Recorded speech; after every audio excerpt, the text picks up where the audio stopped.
Rahul Gandhi's Bharat Jodo Yatra has come in for critical assessment in the last few days. The Yatra completed 100 days last week. It's scheduled to go on till the end of January, in fact, till the first week of February. It's a 5-month-long walk to create awareness about India's plural and secular character. At least that is what Congress says.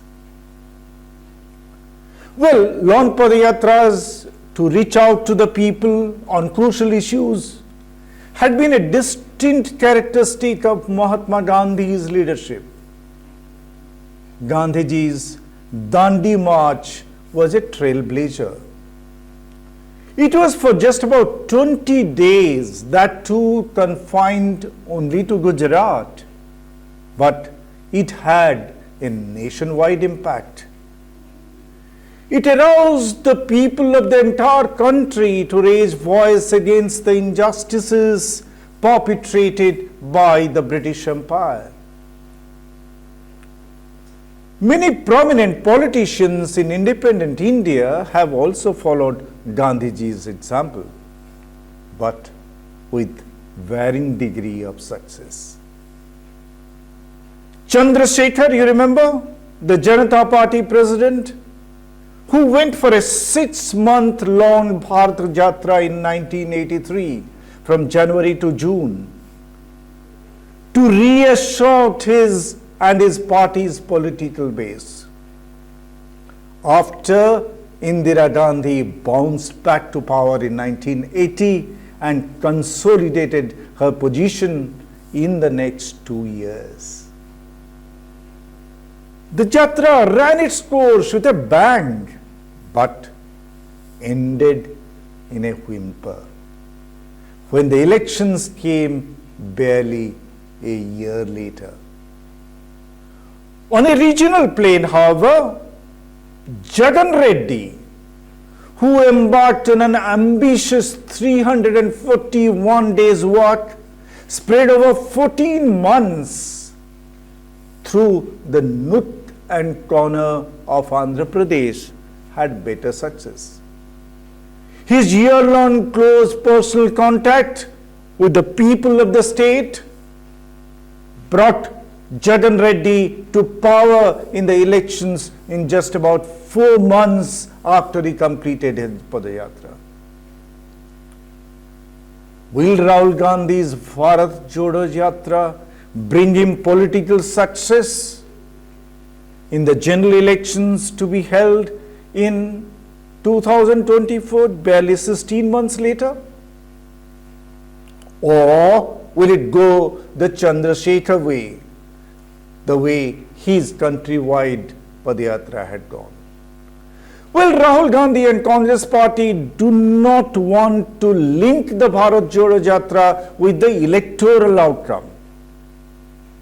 But whatever be the public posture, there is no gainsaying that this carefully planned yatra is intended to shade Rahul Gandhi's lotus-eater image, to show that the de facto leader of the Congress is not simply to pontificate from the salubrious confines of his plush home. In fact, the Yatra is meant to convey that message that Rahul Gandhi is ready to sweat and shed tears, that he is prepared to brave the sultry heat of September and the biting cold of January to be among the people. As things stand today, Rahul Gandhi has set his Pappu image, the image that BJP's troll army had painstakingly created over the years. At the end of 100 days, he will come across as a leader who is strong in both body and mind, someone who is ready to take on an enormous political challenge. But ultimately, what matters for a political leader in a democracy is just not his personal image, but how that image translates into votes. If Rahul Gandhi wants to emerge only as a conscience keeper of the nation, then that's a different matter. But if he wants to be a mascot of the Congress as a political party, then he has to bring in votes, or else even his own party, the Congress, should desert him. Then the big question is, how will Bharat Jodo Yatra affect the Congress electoral fortunes? That's the crucial question. Will it bring the Congress into a pole position vis-a-vis the all-powerful BJP for the 2024 battlefield? Well, as things stand today, it does not seem likely. However, if the Congress possibly does reasonably well in some of the state elections scheduled before the national elections in 2024, it may emerge as a force. It may emerge as a central axis of a pre-election opposition coalition. We all know that without the opposition uniting nationally, with a spirit of give and take, defeating BJP in 2024 will be a pipe dream. Everything today is going in favor of the ruling party. BJP has a well-oiled election machinery. The saffron outfit has a distinct, openly majoritarian, popular political ideological agenda. It has the support of millions of selfless, dedicated RSS pracharaks. It has a hugely popular leader in Narendra Modi as its mascot. And last but not the least, the party has money power to an extent that it would put the opposition parties together into a shadow. The BJP today is slush with thousands of crores of anonymous money flowing in through the dubiously crafted electoral bonds. With everything going in the ruling party's favor, 2024 looks out of reach for all the opposition parties. But to put up even a credible fight against the ruling juggernaut, the opposition needs to unite. But the unity is possible only if the Congress emerges as its fulcrum. But the Congress needs to have self-confidence first before it inspires confidence in others. The party has been organizationally defunct, if not dead, for quite some time in most parts of the country.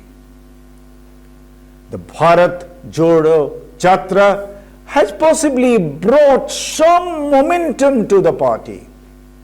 It is helping a kind of re-emergence with many independent social organizations joining forces for the ideological message that the Yatra is exuding. What is that message? On the negative side, defeat the forces of hate and division. And on the positive side, celebrate the plurality and diversity of India. But will this solidarity of the nationalist democratic forces sustain when the Yatra comes to an end?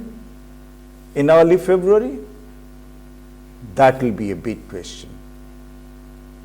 All the goodwill generated by the Congress just might peter out soon after the Yatra ends, when the Congress gets back into the humdrum of electoral politics and begins to toe the soft Hindutva line, which is today the mainstay of the politics of the Aam Aadmi Party. The Congress is on the verge of a big dilemma, whether to soft pedal the minority related issues as it has done in the last 4 years, so as to curry favor with the majority community, not to alienate the majority community, or to put squarely the secular communal debate at the center of the political discourse, as Rahul Gandhi has been doing in the last 4 months. The latter option carries the danger of attracting minority appeasement charges that may turn out to be electorally disastrous. Then it's a indeed hard choice for the Congress. The party has to make that difficult choice. It is foolhardy for the Congress to think that it has created enough buzz with the Bharat Jodo Yatra and it can now safely return to politics as usual. Let us again recollect that Chandra Shekhar had earned enormous goodwill during and at the end of Bharat Yatra in June 1983. But his party was routed in 1984 and he himself was defeated in Balia, his home constituency, which had given him a thumping victory in 1977 and in 1980 general elections. So nothing can be taken for granted. The Bharat Jodo Yatra may be the starting point of a rejuvenation process for the Congress, or it may actually just be a temporary diversion from politics as usual for this grand old party. This should largely depend on how things play out in the next few months. Thank you.